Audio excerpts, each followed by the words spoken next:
Bismillahirrahmanirrahim. Assalamualaikum warahmatullahi wabarakatuh. Alhamdulillahi rabbil alamin. Wabihi nasta'inu ala umuri dunya waddin. Wassalatu wassalamu ala sayyidil mursalin Nabiyyina Muhammad sallallahu alaihi wa alihi wa sahbihi wasallam. Amma ba'du. Yang kami hormati Ketua DKM Al-Muttaqin, segenap pengurus serta jamaah bapak-bapak sekalian yang dimuliakan oleh Allah Subhanahu wa taala. Malam ini dengan izinnya kita kembali memanfaatkan kesempatan yang Allah berikan kepada kita, yakni untuk terus memperbaiki iman dan takwa kita kepadanya. Terbukti hari ini kita melaksanakan ibadah salat maghrib berjamaah. Semoga segala amal ibadah kita baik yang wajib ataupun yang sunnah senantiasa diterima oleh Allah Subhanahu wa taala. Dan yang belum atau akan kita laksanakan senantiasa dijaga oleh Allah Subhanahu wa taala. Bapak-bapak jamaah sekalian yang berbahagia. Bulan lalu kita telah membahas tentang khauf, takut kepada Allah Subhanahu wa taala dengan satu ancaman yang Allah berikan kepada kita. Sedikit mengulang bahwa takut di dalam Al-Quran itu ada khasyah dan ada khauf. Kalau khasyah itu adalah ketakutan kepada Allah yang muncul dari dalam hati tanpa ada intervensi apapun. Sedangkan khauf adalah muncul ketakutan kepada Allah sebab janji dan ancaman Allah Subhanahu wa taala atas perbuatan dosa yang kita lakukan kepadanya. Setelah seorang muslim memahami konsep khauf, maka selanjutnya dalam rangka mensucikan hati dan membersihkan jiwa, maka ia masuk kepada ar-raja, yakni berharap hanya kepada Allah Subhanahu wa taala. Di dalam Al-Qur'an Allah Subhanahu wa taala berfirman, Qul ya ibadiyalladzina asrafu ala anfusihim la taqnatu mir rahmatillahi innallaha yaghfirudz dzunuba jami'an innahu huwal ghafurur rahim. Qul katakanlah ya ibadiyah, wahai hamba-hamba, alladzina orang-orang yang asrafu melampaui batas, ala atas anfusihim diri mereka, la taqnatu mir rahmatillahi, janganlah berputus asa dari rahmat Allah. Innallaha sesungguhnya Allah yaghfirudz dzunuba Maha pengampun dosa-dosa jami'an semuanya. Innahu sesungguhnya Allah huwal ghafurur rahim, Maha pengampun lagi Maha penyayang. Jamaah yang dimuliakan oleh Allah, ayat ini menjadi motivasi munculnya satu harapan kepada Allah. Setelah kita sebagai hamba tidak menjalankan apa yang Allah perintahkan kepada kita. Di sini ada satu redaksi alladzina asrafu, yakni orang-orang yang melampaui batas. Siapakah orang yang melampaui batas itu? Adalah mereka yang melakukan perbuatan dosa kepada Allah. Baik itu dosa yang kecil ataupun itu dosa yang besar, maka ia termasuk alladzina asrafu. Mengapa kemudian orang yang melakukan dosa masuk dalam kelompok ini?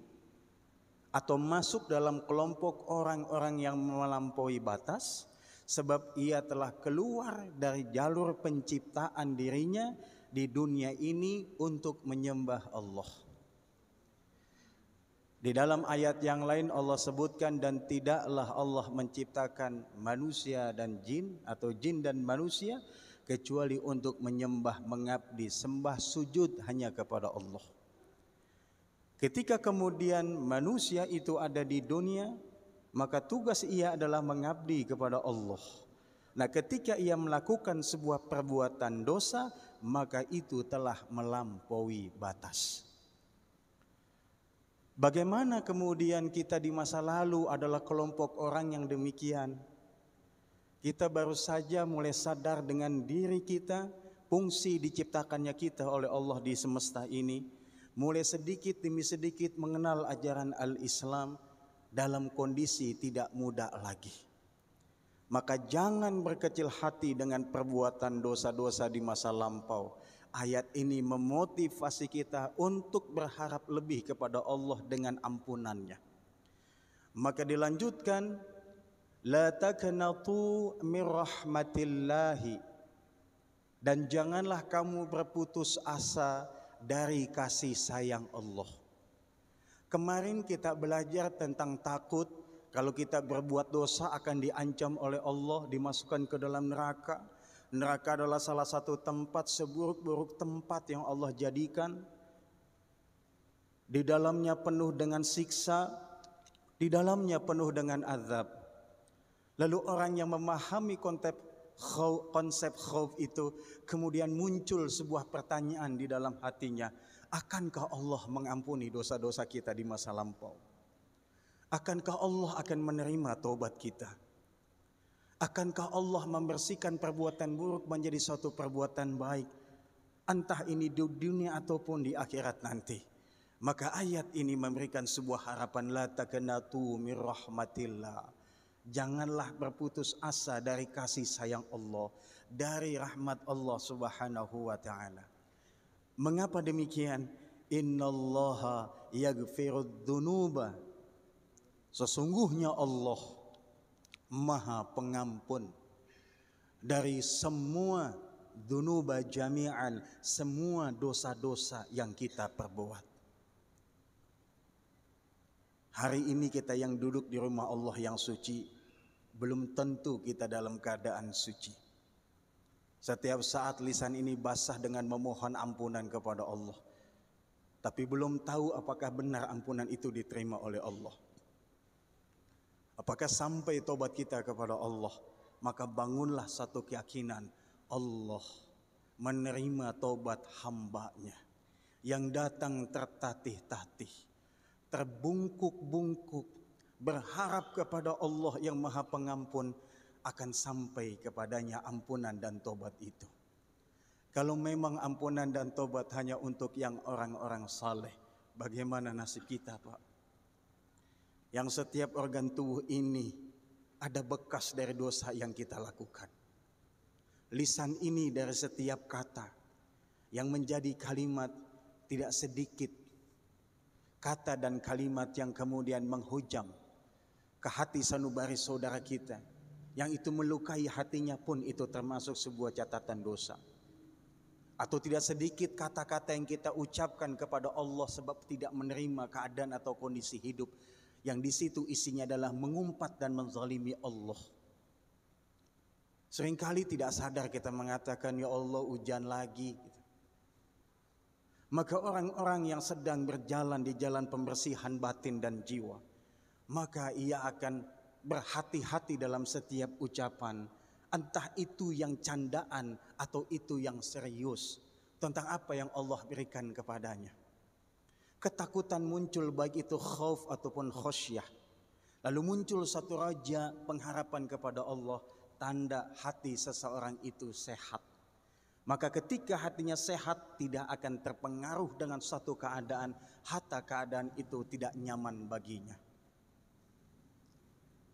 Maka munculkan rasa raja itu kepada Allah, sebab Allah Maha Pengampun dari setiap dosa-dosa yang kita lakukan. Innahu huwal ghafurur rahim. Sesungguhnya Dia Maha Pengampun lagi Maha Penyayang. Satu ayat ini ada dua redaksi kata Ghaffar, yakni kata pengampun. Pengulangan kata dalam satu ayat di dalam Al-Quran, menurut kajian ulumul Quran, adalah sebuah penegasan yang bukan main-main. Kalau selain Allah mengatakan dirinya saya pengampun, maka pengampunnya itu tentatif. Pengampunnya itu subjektif. Ketika kita mau memaafkan kesalahan orang lain, kadangkala sering kita berikan sebuah syarat. Tidak tulus dari hati sanubari kita yang paling dalam untuk memberikan maaf kepada saudara kita. Tapi Allah memberikan satu ampunan kepada hambanya yang jika hamba itu datang sungguh-sungguh kepada Allah, maka Allah akan memberikan ampunannya. Maka rajah ini harus kita munculkan. Disebutkan dalam satu hadis wa'an Ubadah, dan dari Ubadah ibn Samit radhiyallahu anhu, semoga Allah meridainya, qala, ia berkata, qala, telah bersabda Rasulullah sallallahu alaihi wasallam, man syahida, barang siapa bersaksi, alla ilaha illallah, sesungguhnya tiada Tuhan melainkan Allah, wahdahu, yang maha esa, la syarika lahu, dan tidak mempersekutukan baginya. Orang yang di dalam hatinya bersaksi bahwa tiada Tuhan melainkan Allah, yang menjadikan segala sesuatu yang tidak menjadi ada, yang gaib menjadi wujud dan lain sebagainya, maka orang tersebut akan mendapatkan ampunan dari Allah Subhanahu wa taala. Kita ini tidak hanya bersaksi di dunia, tapi kita pun telah bersaksi kepada Allah di alam arwah atau di alam ruh, satu alam yang kita tidak mengetahui kapan dan di mana tempatnya. Wallahu a'lam, dan hanya Allah yang mengetahuinya. Alastu bi rabbikum qalu bala syahidana. Kata Allah, bukankah aku Tuhan kalian? Maka seluruh arwah menjawab, bala syahidna, iya kami bersaksi. Roh kita ini sesungguhnya telah bersaksi tiada Tuhan melainkan Allah, yang menjadikan jagat raya semesta yang tidak mungkin dapat dijangkau keseluruhannya oleh manusia. Bumi yang begitu luas pun belum kita jangkau seluruhnya. Fauna, flora yang ada di semesta ini pun belum seluruhnya kita mengenalnya. Ini baru sampai ranah bumi saja, belum lagi kalau kemudian kita di angkasa. Saya baca artikel, Pak, beberapa negara maju membuat stasiun di luar angkasa. Para pekerja di sana mengalami 1 kali 24 jam, 16 kali matahari terbit, dan 16 kali matahari terbenam. Bayangkan, 1 kali 24 jam mereka mengalami 16 kali matahari terbit dan 16 kali matahari terbenam. Lalu mereka kemudian menciptakan teknologi seperti keadaan waktu di dunia. Ketika cahaya itu terang, maka itu seperti waktu siang.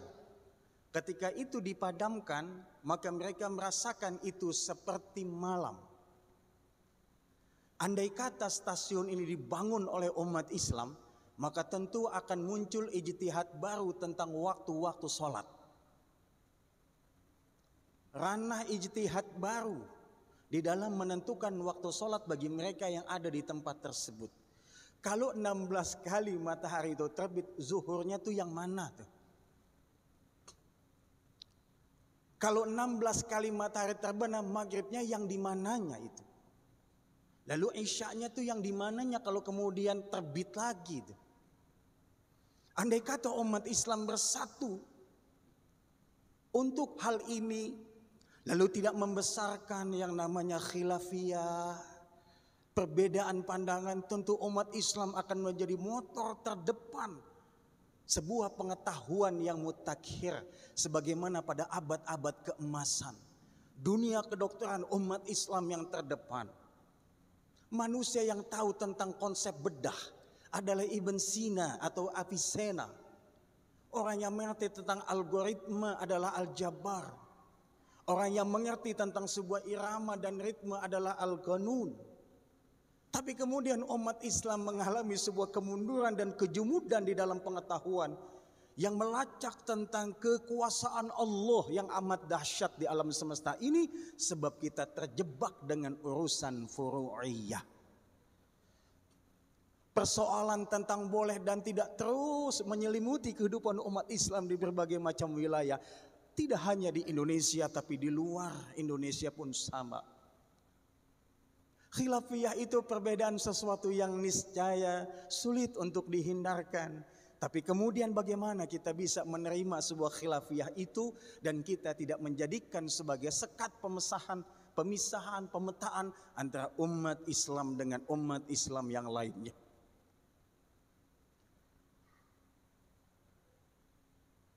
Ia bersaksi bahwa ini semua Allah yang menciptakan. Saya ingin mengajak Bapak berandai-andai, Pak. Bumi yang kita tempati sebagai planet tempat tinggal makhluk yang bernama manusia, pepohonan, hewan, dan lain sebagainya. Bumi ini besar atau kecil dalam ukuran kita, Pak? Besar atau kecil? Besar. Dulu ketika Bapak belajar di sekolah tentang ilmu pengetahuan alam, di dalam tata surya kita, planet yang terbesar itu planet apa?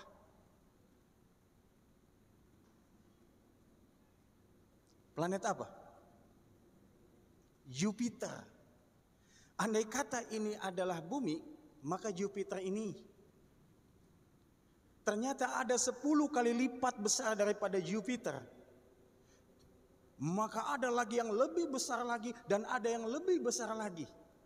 Kalau bumi kemudian dibandingkan dengan yang besar dari ciptaan Allah di ruang angkasa jagat semesta ini, maka kita seperti koin 500 rupiah bahkan lebih kecil lagi, dan kita ada di dalamnya sangat tidak tampak. Lalu kalau kita yang begitu amat sangat kecil, begitu angkuh dengan pengetahuan kita, sombong dengan jabatan kita, jumawa dengan harta benda kita, apa yang mau kita besarkan? Kita ini kecil. Sudahkah kita sampai dalam taraf membesarkan Allah di saat kita sholat dengan takbiratul ihram? Allahu Akbar. Sebagai konkret dari syahadat kepada Allah, bersaksi tidak ada Tuhan melainkan Allah yang menciptakan semesta jagat raya ini, yang kita belum menjangkau secara keseluruhannya. Kemudian kita jumawa tinggal di tempat yang kecil ini, Pak. Di samping kita jumawa, kita nggak merasa tersentuh dan bergetar ketika kita melakukan sebuah perbuatan dosa. Bagaimana kemudian hati ini akan menjadi bersih? Bagaimana kemudian pikiran ini akan menjadi suci? Maka orang yang bersaksi tidak Tuhan selain Allah dan mengesahkannya dan tidak mempersekutukannya, kemudian wa anna Muhammadan abduhu wa rasuluh, dan ia bersaksi sesungguhnya Nabi Muhammad adalah hambanya dan utusannya.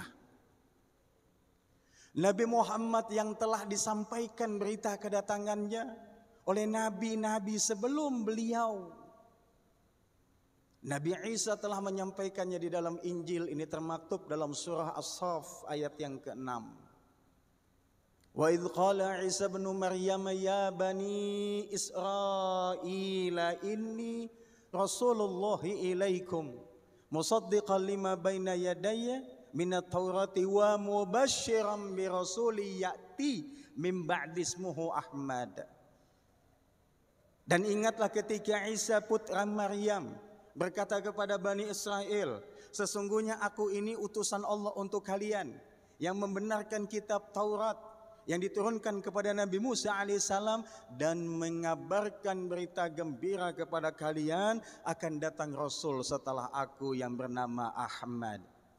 Di dalam kitab Ad-Daqaiqu Rauhu wa Raihan, Syekh Ali Al-Harar menafsirkan tentang redaksi ayat tadi, yang dimaksud dengan Ahmad ay Muhammad sallallahu alaihi wasallam.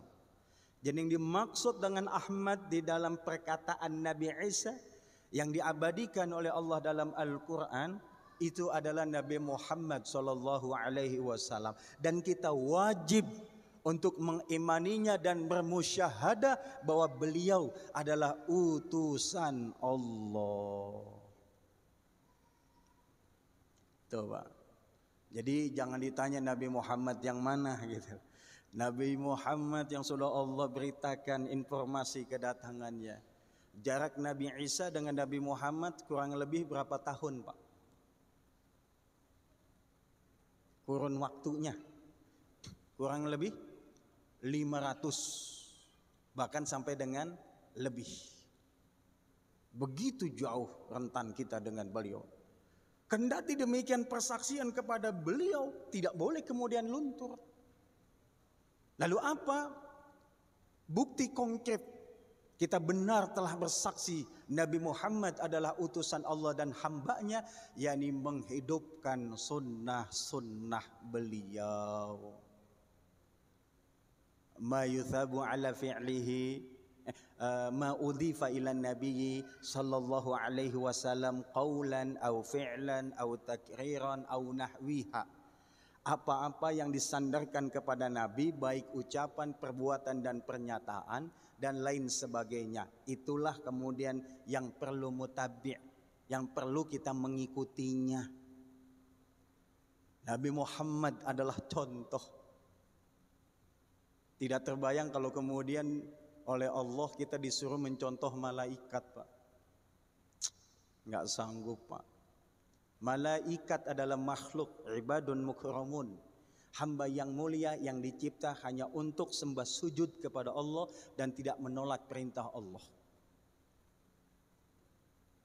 Dan kalau kemudian utusan yang diinformasikan itu adalah malaikat, tentu kita enggak sanggup mencontohnya, Pak. Juga enggak terbayang kalau kemudian kita disuruh bersaksi kepada utusan Allah dari kalangan hayawan, dari kalangan hewan. Pun enggak bisa kita mencontohnya sebagai manusia. Tapi kemudian yang Allah utus adalah Rasulullah sallallahu alaihi wasallam, minhum, dari mereka yang bisa kita contoh. Tidak mungkin bisa sama, iya, tapi minimal mendekati apa yang dilakukan oleh Rasulullah. Satu hal contoh misalnya, Rasulullah tidak pernah membenci sesama muslim. Rasulullah tidak memusuhi sahabat yang mungkin kalau ada perbedaan pendapat dengan beliau. Silang pendapat terjadi ketika Bai'at Hudaybiyah, di mana sahabat salah seorangnya menginginkan Rasulullah masuk ke kota Makkah, tapi Rasulullah mengikuti perjanjian Hudaybiyah itu yang dibuat oleh musyrikin Mekah. Tapi kemudian ia menyadarinya konsekuensi bersyahadah bahwa beliau adalah utusan Allah, kemudian tidak membangkang, tidak mengkhianati apa yang menjadi keputusan beliau. Itulah takrir namanya. Kita berupaya, maka orang yang bersaksi tidak Tuhan selain Allah dan Nabi Muhammad adalah utusan Allah, maka ia akan mendapatkan ampunan dari Allah Subhanahu wa ta'ala. Berat memang, tapi itulah sebuah proses pembersihan batin, proses pembersihan jiwa. Bedahannya itu adalah dengan mengikuti langkah-langkah beliau. Nah, untuk dapat mengikuti langkah-langkah beliau, maka kita harus belajar mengetahui tentang sejarah kehidupan Nabi Shallallahu Alaihi Wasallam yang kemudian sampai pada ajaran yang dibawa oleh beliau.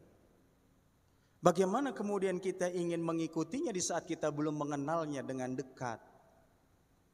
Maka sejarah kehidupan Nabi harus kemudian menjadi disiplin keilmuan yang disampaikan kepada umat Islam, dan hanya jangan dalam waktu-waktu tertentu saja.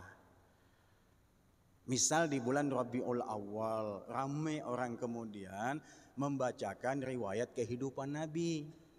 Nah, yang dibacakannya pun kadang jamaah mustami' tidak mengerti, tidak memahaminya.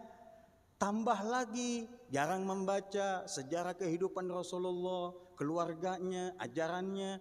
Tambah lagi ikut acara-acara yang demikian itu yang memang tidak diberikan penjelasan yang jelas terhadap apa yang dibaca.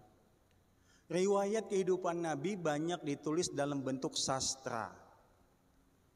Kalau kita pernah bersentuhan dengan kitab-kitab rawi misalnya, riwayat kehidupan Nabi ada namanya Ad-Dibai, ada lagi Al-Barzanji, ada lagi Syaraful Anam, ada lagi Simtud Durar. Ini adalah karya-karya ulama di bidang sastra mengupas riwayat kehidupan Nabi. Itu bukan kitab sejarah. Itu hanya bentuk sastra. Sastra itu adalah bagian daripada ilmu filsafat. Berarti orang-orang terdahulu sebelum kita cerdas. Ketika Nabi Muhammad digambarkan oleh penulis atau bangsa Arab dulu seperti benda angkasa dengan bahasa metafora, anta syamsun anta badrun, adalah upaya menunjukkan betapa budi pekerti, perangai, akhlak yang dimiliki oleh Rasulullah tidak terjangkau. Sebab begitu tingginya, kalau dalam bahasa Al-Quran, la'ala khuluqin azim. Nah, mereka menulis riwayat kehidupan Nabi tapi bentuknya sastra. Maka dibutuhkan keahlian tertentu untuk orang bisa menerjemahkan dan memahaminya. Nah, kita selama ini hanya masih dalam tahap menempatkan bacaan-bacaan rawi itu seperti orang membaca Al-Quran. Ini yang kemudian menjadi kurang posisinya. Semestinya kalau diadakan suatu pembacaan riwayat Nabi Muhammad, kalau itu kitab referensinya adalah bernuansa sastra, mestinya itu disampaikan terjemahannya. Sehingga kaum muslimin dalam rangka untuk menguatkan persaksian kepada beliau tahu, karena kita ini adalah kaum yang tidak semasa hidupnya dengan Rasulullah. Mata ini belum pernah melihat indah wajahnya Rasulullah dengan langsung. Tangan ini belum pernah menyentuh lembut jemarinya Rasulullah. Hidung ini belum pernah mencium aroma semerbak dari aroma tubuh baginda Nabi. Maka kita perlu didengarkan dan perlu membaca sosok yang mulia ini dalam rangka tadi menguatkan persyahadatan kita kepada beliau, supaya kita mampu mengikutinya. Kalau kita nggak tahu apa yang mau kita ikutin, kalau kita nggak tahu apa yang mau kita contoh. Para sahabat generasi awal saksi hidup semasa dengan beliau. Maka pada saat itu tidak banyak buku-buku tentang riwayat Nabi, karena melihat pada masanya Bapak akan menjadi sejarah bagi anak Bapak ketika Bapak meninggal. Lalu riwayat kehidupan Bapak akan disampaikan kepada cucu Bapak, yang cucu ini belum pernah melihat Bapak. Maka anak ini akan cerita, dulu nak, kakekmu, bapaknya ayah, itu kalau maghrib begini masih ada di masjid.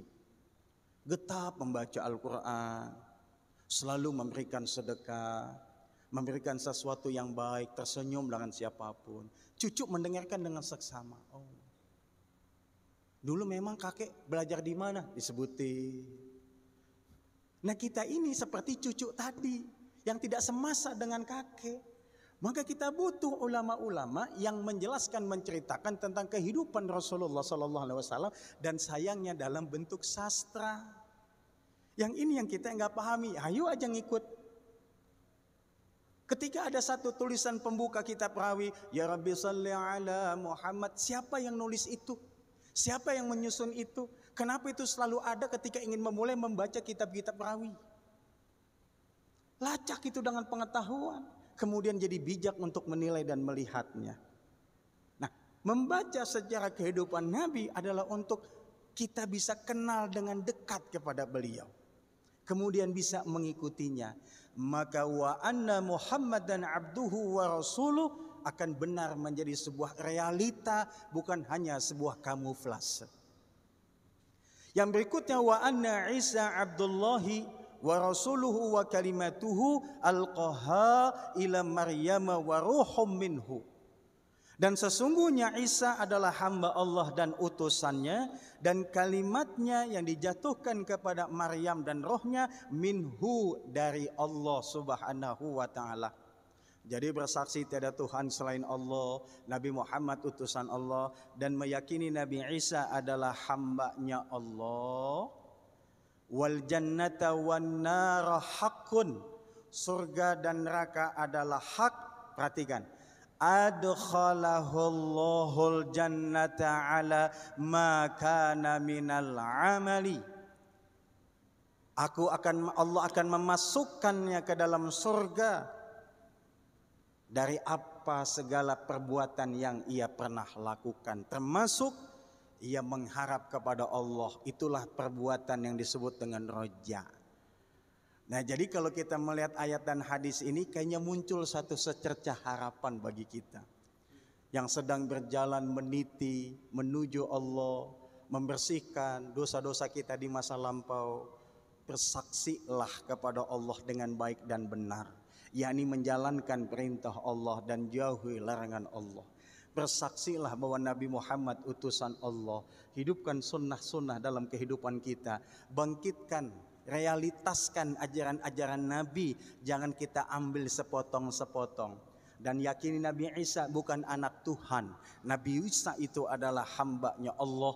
Dan meyakini surga dan neraka itu adalah hak, bukan sebuah khayalan, bukan sebuah cerita dongeng. Tapi setiap kita akan sampai di tempat tersebut, maka Allah akan memberikan ampunan kepada kita dengan disertai harapan pengampunan itu kepada Allah Subhanahu wa ta'ala. Bapak-bapak jamaah sekalian, sebelum ditutup masih ada waktu sekitar 15 menit ke depan. Mudah-mudahan bisa kita jadikan diskusi. 15 atau 10? 5 menit malah. Baik, silakan kalau ada yang ingin bertanya. Berkaitan dengan roja, kita biar nggak luar konteks. Harapan, muncul satu rasa, Allah mengampuni dosa kita. Silakan. Silakan Bapak. Ya. Mohon maaf Bapak, tidak sampai. Sholawat Nabi, baik.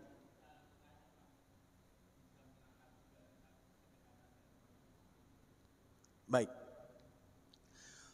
Sholawat atau salam kepada Rasulullah SAW adalah refleksi dari persyahadatan kepada beliau sebagai utusan Allah, muncul ketika kita mengenal dengan dekat Rasulullah SAW, sehingga tidak akan ada keraguan tentang apa yang dijanjikan dalam riwayat tentang sholawat kepada Rasulullah. Siapa yang mengucapkan salam kepada beliau, maka Allah kembalikan rohnya dan menjawab salam orang tersebut. Maka kemudian kalau kita berangkat umrah, kayak Ustadz Salim, saya titip salam sama Rasulullah, gitu kan?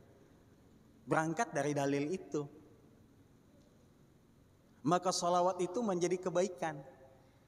Nah, kebaikan yang kita kerjakan akan Allah balas dengan 10 kebaikan. Ini semuanya kita yakini berangkat dulu dari dasar pengetahuan. Maka muncul rasa itu nanti. Wassallallahu ala Muhammad wa ala ali Muhammad. Ini kan sholawat. Atau redaksinya Allahumma salli ala Muhammad wa ala ali Muhammad. Allahumma salli wa sallim ala Muhammad. Kan itu. Sesungguhnya ucapan itu tidak keluar tapi terhujam ke dalam hati. Maka kalau ditanyakan apakah dengan salawat akan memunculkan atau proses sebuah kedekatan kita kepada Rasulullah? Iya. Tetapi jangan kemudian salawat itu kita baca dengan embel-embel dunia.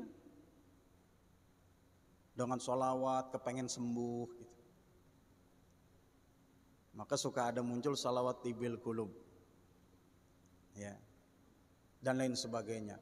Jangan sesuatu yang besar itu dihargai dengan yang kecil. Salawat itu adalah luapan cinta kita kepada Rasulullah. Innallaha wa malaikatahu yusalluna 'alan nabi ya ayyuhalladzina amanu sallu 'alaihi wa sallimu taslima. Itu ayat atau hadis? Ayat atau hadis? Ayat.